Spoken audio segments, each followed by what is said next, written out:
As a Christian, I consider Jesus a prophet, but he's a prophet of the one God. There's not several. So as a Christian, I worship Allah.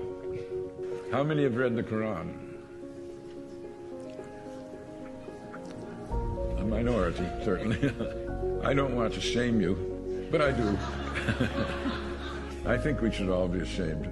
We're throwing our weight around in a world where almost a quarter of the population are Muslims. How can you say the Islamic State is a false construct if you don't know what true Islam is? This book I published is a product of my shame. I was embarrassed. After 9/11, I was talking with a group of academic friends. We were wondering, is this really an Islamic event, the 9/11 attack? And at some point, people asked, well, who here has read the Quran? None of us had. And a friend of mine said, not even you, Gary? I thought you were a student of religion. And I said, yeah, that's the problem. I'm totally ashamed. And so I've been trying to repair that stupidity ever since. In the Quran, they ask Allah, through Muhammad, how they should pray. And here's one of many creeds in the Quran.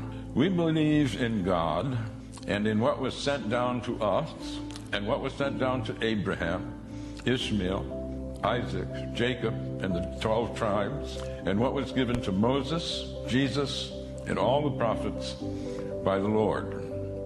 We make no distinction between any of them, and we devote ourselves to him in all of them. That's a very inclusive creed. Judaism sometimes say that the chosen people are the circumcised. Christianity sometimes say that the chosen people are the baptized. But the Quran says God's chosen people are all the monotheists from the beginning of the creation. Adam is the first prophet because he falls in Genesis, but he repents.